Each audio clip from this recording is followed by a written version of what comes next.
हाय friends, मैं Meena Pandey. Welcome back to my channel serve with love.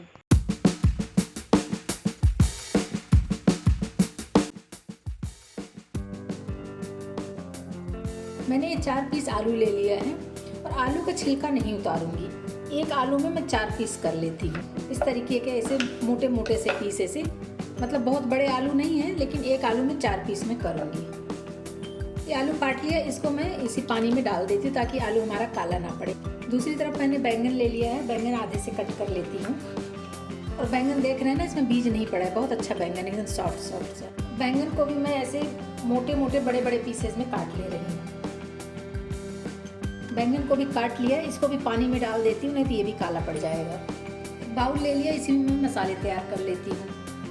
1 table spoon धनिया powder लूँगी, 1/2 teaspoon हल्दी powder ले रही हूँ, 1/2 टीस्पून काश्मीरी लाल मिर्च पाउडर लूँगी, 1 टीस्पून गरम मसाला ले रही हूँ, कसूरी मेथी ले रही हूँ इसी में, 1/4 टीस्पून चाट मसाला ले रही हूँ। आप चाहिए तो अमचूर पाउडर भी ले सकते हो। इन मसालों में थोड़ा सा पानी डाल के मैं गीला कर देती हूँ। तो फ्राई करूँगी सब्जियों को, तब तक ये हमारा मसाला फूल जाएगा। आज की सब्जी मैं कुकर में बनाऊँगी फ्रेंड्स। इसी में मैं 1 टेबल स्पून ऑयल डाल रही हूँ। कुकर में तेल डाल दिया, तेल हमारा गर्म हो चुका है। जो मैंने आलू काट लिया ऐसे बड़े बड़े पीस में ना, इसको हल्का सा हमें फ्राई करना है, तो कुकर में डाल के मैं फ्राई कर लूँगी। कुकर में डाल के इस तरीके से फ्राई करूँगी और इसको 50% तक आलू को हमें पका लेना है, बहुत ज़्यादा नहीं पकाना है। आप चाहिए तो कढ़ाई में या पैन में भी फ्राई कर सकते हो, लेकिन कुकर में ही बना के तैयार करूँगी, इसलिए मैंने कुकर में ही आलू भी फ्राई किया है। ये आलू देख रहे हैं ना, देखने में ये लग रहा है 50% पक चुका है। मैंने चेक कर लिया है और आलूओं को मैं ऐसे निकाल लेती हूँ।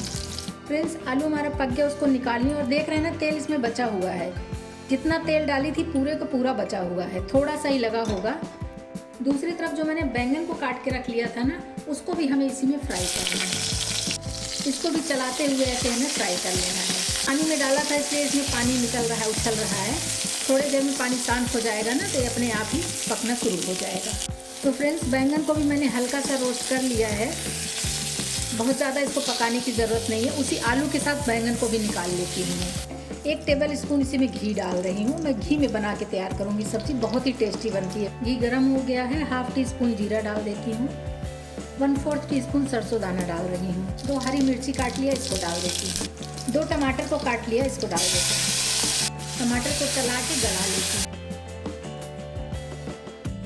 टमाटर देखिए गलना स्टार्ट हो गया है। इसी में जो मसाले भिगा के रखी हूँ ना, इसको डाल देती हूँ। मसाले भी अच्छे तरीके से मिक्स कर देती हूँ, टमाटर साथ में ही पक जाएगा मसालों के।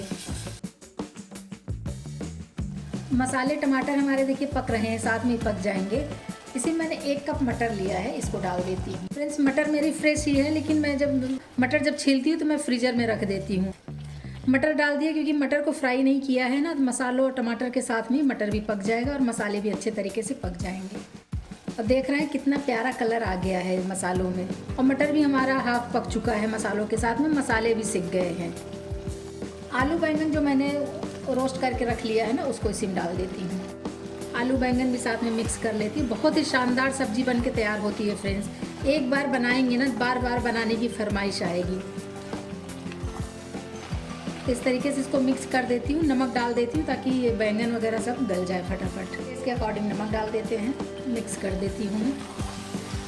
सब कुछ साथ में ही पक जाएगा, क्योंकि बैंगन और आलू 50% आलू पका हुआ है, बैंगन भी हल्का सा पका हुआ है, ये फटाफट पक जाएगा। अगर आपको ग्रेवी वाली सब्जी नहीं बनानी है तो विसल आ जाए, 1 विसल लगा दीजिए, 2-3 मिनट और पका लीजिए, आपकी सब्जी सूखी सूखी सी सब्जी बन के तैयार हो जाएगी। लेकिन मैं इसमें हल्का सा ग्रेवी भी बनाऊँगी। 1/4 कप इसमें मैं पानी डाल रही हूँ। अच्छे तरीके से मिक्स कर देती हूँ, इसमें आलू बैंगन सभी कुछ पक जाएगा। बहुत ही लाजवाब सी सब्जी बन के तैयार होगी। और जो ये पानी है, जब पकेगा तो थोड़ा सा कम हो जाएगा ना, बस वही उतनी ग्रेवी मुझे चाहिए। बहुत ज़्यादा ग्रेवी भी नहीं चाहिए होती है, तो जितनी ग्रेवी वो बन के तैयार होगी बस मेरे लिए परफेक्ट हो। तो सब्जी में देखिए उबाल आ चुका है। अभी कुकर में बंद कर देती हूँ, 1 सीटी आने देती हूँ, उसके बाद 3 से 4 मिनट में और पकने दूँगी स्लो गैस पे। 1 सीटी और 3 से 4 मिनट स्लो गैस पे पका लूँगी, फिर गैस को मैं बंद कर दूँगी। आटा बना लेती हूँ। मैंने एक ये बाउल ले लिया है, इसी में 1/2 कप मैं ज्वार का आटा डाल रही हूँ। थोड़े से चटपटे बनाने के लिए मैंने थोड़ा करी पत्ता ले लिया, 2-3 हरी मिर्ची काटा, धनिया पत्ती काटा, इसको डाल देती हूँ। थोड़ा सा टमाटर काट लिया, इसको भी डाल देते हैं, इससे बहुत अच्छा टेस्ट आएगा। प्याज काट लिया है, इसको भी डाल देते हैं। इसके अकॉर्डिंग नमक डाल देती हूँ। 1/2 टीस्पून इसी में ऑयल डाल रही हूँ। सब चीज़ों को मिक्स कर लेती हूँ, क्योंकि प्याज, टमाटर, नमक डाला है, इन सब चीज़ों से गीला हो जाएगा। उसके बाद जितना ज़रूरत पड़ेगा तो पानी डाल के इसको मुझे आटा बना लेना है। ये देखिए काफ़ी हद तक ये गीला हो गया है ना, इसीलिए मैंने शुरू में पानी नहीं डाला। अब थोड़ा थोड़ा पानी डालेंगे, क्योंकि जो ग्लूटेन फ्री आटा होता है ना फ्रेंड्स, कभी कभी ऐसा होता है कि वो गीला हो जाता है अगर पानी एक साथ में ढेर सारा डाल देंगे। तो इसलिए थोड़ा थोड़ा पानी डाल के हमें सॉफ्ट सा डो तैयार कर लेना है। देखिए आटा इकट्ठा होने लगा ना, बस। तो देखिए ये इतना गीला हो गया है, थोड़ा थोड़ा पानी का छिट्टा डाल के इसको सॉफ्ट सा बना लेती हूँ। ये आटा हमारा बन के तैयार हो गया। इसको रेस्ट देने की कोई ज़रूरत नहीं है फ्रेंड्स, क्योंकि रेस्ट देंगे तो जो नमक वगैरह डाला है ना एकदम गीला हो जाएगा आटा। इसको फटाफट बना लेते हैं। मैंने एक बटर पेपर ले लिया है, इसी पे हल्का सा मैं ऑयल ऐसे ग्रीस कर दे रही हूँ। जो आटा बना के रख लिया है ना, उसका एक पेड़ा मैंने तोड़ लिया है। इस तरीके से हाथ पे रख के गोला सा बना लेती हूँ। इसमें जो कुछ भी डला है ना, उसकी वजह से बेलन से बेलते तो वैसे भी नहीं बनेगा। इसको हमें इसी पेपर पे ऐसे फैलाना है। हाथ में हल्का सा पानी लगा लिया, इसी की सहायता से अब ये रोटी को मैं बढ़ा लूँगी। इस तरीके से देखिए बहुत शानदार तरीके से बन जाएगा और खाने में बहुत ही टेस्टी लगता है फ्रेंड्स। एक बार बना के खिलाएंगे ना तो सब लोगों को पसंद आएगा, सब बार बार इसी की फरमाइश करेंगे, क्योंकि ग्लूटेन फ्री है, हेल्दी है। इसमें कुछ भी वेजीज वगैरह कुछ भी आप डाल सकते हो। छोटा बनाना है कि बड़ा बनाना है, उस तरीके से भी आप बना सकते हो। ये देखिए कुछ इस तरीके से ये बन गया है। तो अभी इसको मैं सेक लूँगी, इसी तरीके से बना के सेक लूँगी। और पेपर पे जो मैंने ऑयल लगाया था ना, उसके वजह से ये देखिए छूट भी रहा है। तो पराठा रोटी सेकने के लिए मैंने पैन ले लिया है, इसी पैन में मैं सेकूँगी। हल्का से इसमें मैं घी डाल देती हूँ। घी डाल के इस तरीके से ग्रीस कर देती हूँ। पैन हमारा गर्म हो गया है, बटर पेपर्स मैंने उतार लिया, इसी में डाल देती हूँ। हल्का सा इसी पे घी ऐसे फैला देती हूँ, जिससे कि दूसरी तरफ जब पलटूँगी ना तो उस तरफ भी चिपके नहीं पैन में। ये देखिए कुछ इस तरीके से बन के तैयार होगा। बहुत ही क्रिस्पी, ऊपर से क्रिस्पी रहेगा और अंदर सॉफ्ट रहेगा। खाने में बहुत ही टेस्टी होगा फ्रेंड्स। एक बार इस तरीके से ज़रूर बना के ट्राई करिएगा। ये कॉम्बो बहुत ही पसंद आएगा सबको। आलू बैंगन मटर की सब्ज़ी और ये ज्वार की रोटी पराठा जो भी कहिए। तो इसको चारों तरफ ऐसे दबाते हुए सेकेंगे तो साइड का भी क्रिस्पी होगा और कहीं से भी ये कच्चा नहीं रह जाएगा। ये देखिए इस तरीके से इसे दबाते हुए सेकेंगे, दोनों तरफ से दबाते हुए क्रिस्पी करारे सेक लेते हैं। तो ये पराठा हमारा सेक के तैयार हो गया। इसको हटा लेती हूँ, इसी पे दूसरा भी सेक लेती हूँ। बहुत ही शानदार सब्जी हमारी बन के तैयार हुई है।